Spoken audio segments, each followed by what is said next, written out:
NASCAR on NBC with the NBC Sports app. Get closer with alternate camera angles, driver stats, and track information. That's the NBC Sports app. Landon Castle comes off the track, and he is 15th quickest with his qualifying run, 47.817. Again, in this first round, everyone fighting to be in the top 12, so they will have another shot to go back out in round 2 and potentially have a run at the pole. As we see Daniel Suarez, fluent in 3 different languages, now takes the green flag and checkered flag for his lap. Ends up 47.73. And Suarez will start 8th tonight in the Xfinity Series race. Party. Rick, talking to Ryan Blaney about how he finished second here in the Daytona 500, but I really want to talk to him about his very cool hat. Where'd you come up with that hat, man? I bought it. So a buddy of mine who works on the 22 Xfinity car, he collects a lot of old stuff, from hats to shirts to jackets.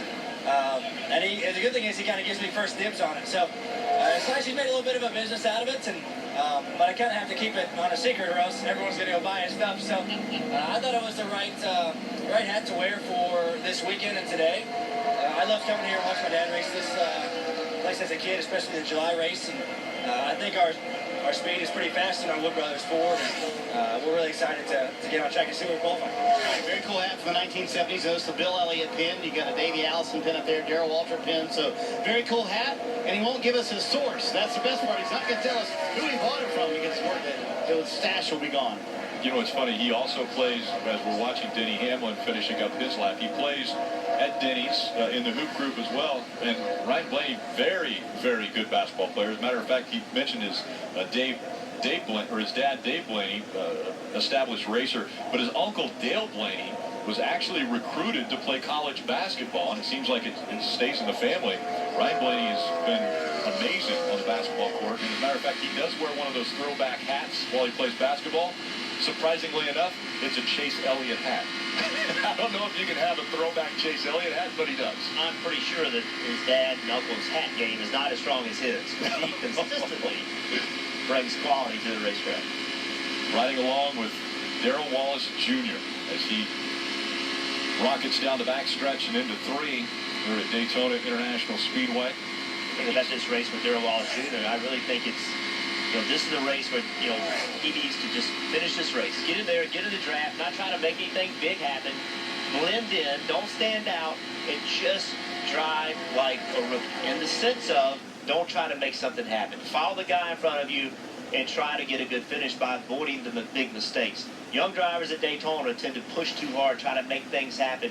It's in your best interest at this point in your career just to be smart. Let people make mistakes and fill that hole when they make it. But that's hard because all weekend long, you and I have been saying the exact opposite.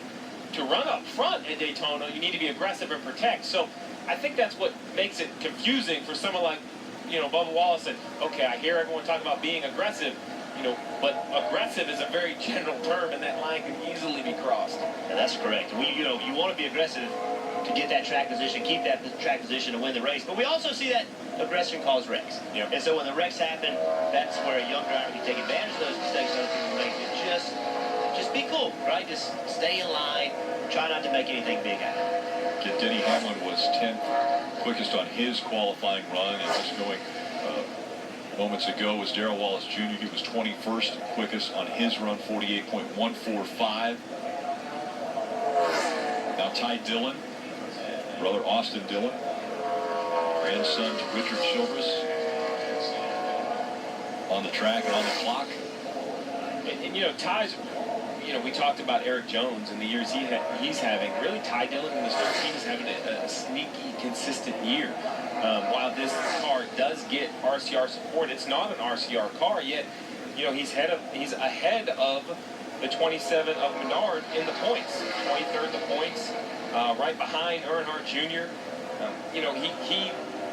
In my opinion, this guy is going out and doing what we would like to see out of a rookie Jeff. He's kind of going out, logging laps, making mistakes, not huge mistakes, learning from his mistakes, trying to improve.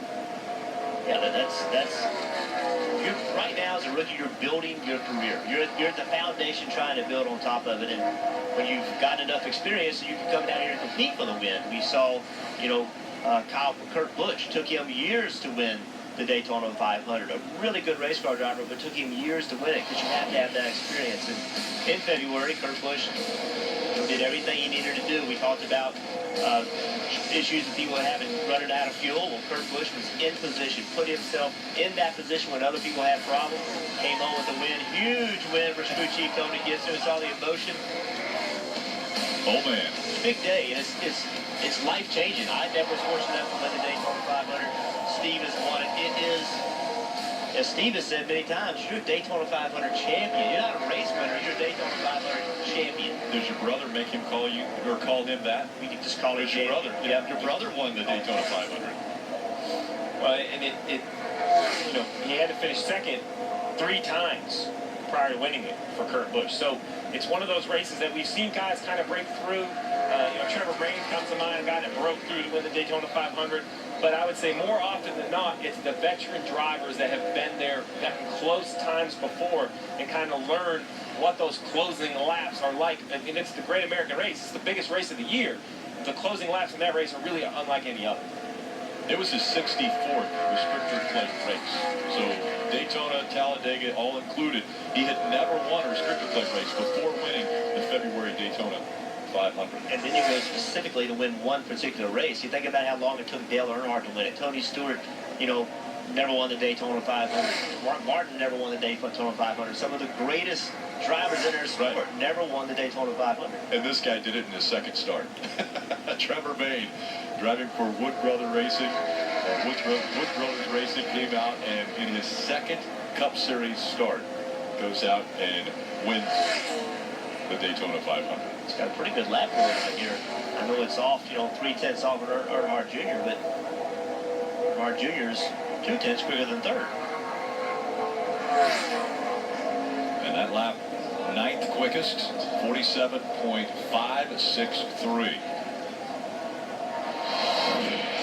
Austin Dillon. And his history here at Daytona was, it coincided with NBC Sports coming back to covering NASCAR, and that was the end of our first broadcast in 2015. And one of the scariest sights that we had seen, and this was one of the best sights, when Austin Dillon was able to climb out of that car and wave to the fans, let everyone know he was okay, and would race the very next week. And he has the patriotic paint scheme on this 4th of July weekend on board, currently running in the red, 0.2 of a second off of what Dale Earnhardt Jr. has posted. Yeah, that paint scheme is to salute the veterans, Rick. And actually, the 3 team has a veteran on their team. Frank Mathalia, the engine tuner, is a retired veteran, and it's just great to see that one of their own crew members can be celebrated with a paint scheme they choose to run on this weekend.